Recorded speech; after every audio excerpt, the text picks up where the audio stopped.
the movie 65 with Adam Driver in it was actually kind of crappy. It's your typical space rescue type movie where you have to get off a planet after you crash. Basically, here's the plot real quick. He has to leave his family, do his job for like 2 years, so he's going to be away from his daughter and his wife while he's transporting people back. They hit some asteroids, they crash, which you find out is Earth. Back in dinosaur time, 65 million years ago. So him and the only other passengers that survived, which is this young girl, have to find the escape pod, which obviously is, you know, a little bit of a distance away. I think it was like 15 kilometers is what they said. So like 9-ish, 10-ish miles that they have to walk. They encounter some dinosaurs, have to kill them, stuff like that. Your typical scenario that plays out with one of those type of movies. And then at the end, they finally escape an escape pod. Well, it was like 2 T-Rexes and some kind of lizard creature comes after them.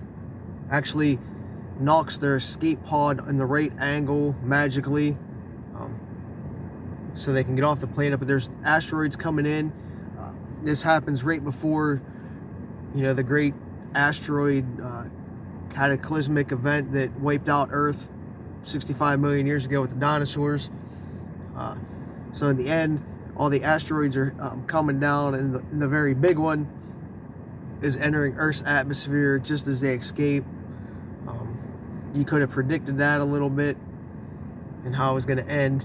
I really wasn't sure if Adam Driver's character was going to survive or not in the end.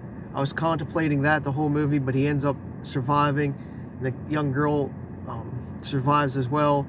Obviously, he's going to adopt her because while he was gone, his daughter that he left at home actually passed away. He found out that it happened after they crashed. One of the reasons why he was leaving his planet because his daughter was sick, so this job that he was actually going away for 2 years was going to pay for her treatment. I guess it failed, or you know, he didn't make it back in time or something, that she still died. Other than that, that's pretty much it. Obviously, it's a little bit better CGI than, you know, movies a couple years ago. The story's basically the same.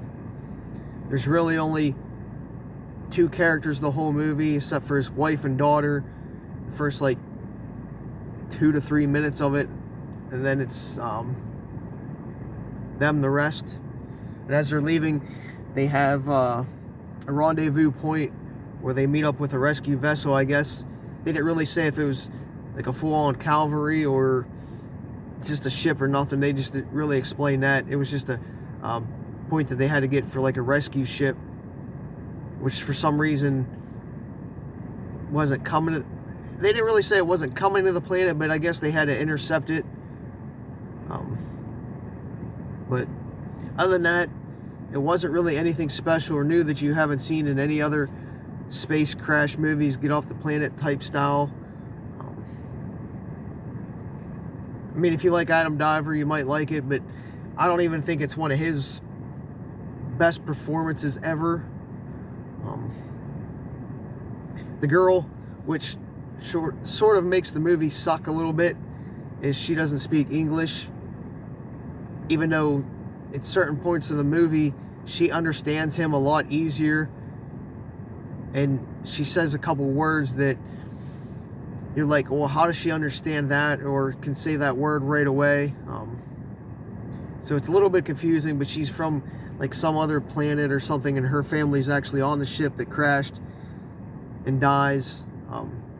He knew it. He didn't tell her until the end, but when they met up with the escape pod, and then she figured it out. She was mad at him. Obviously, you could have predicted that as well.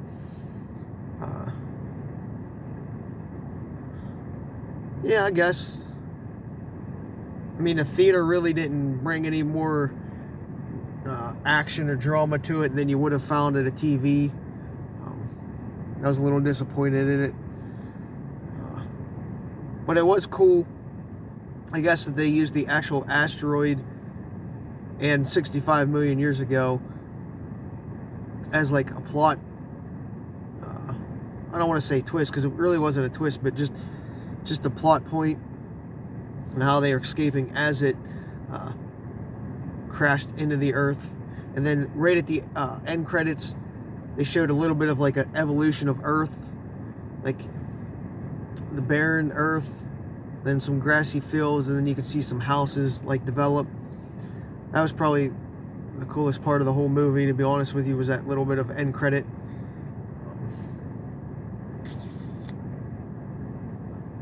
Yeah.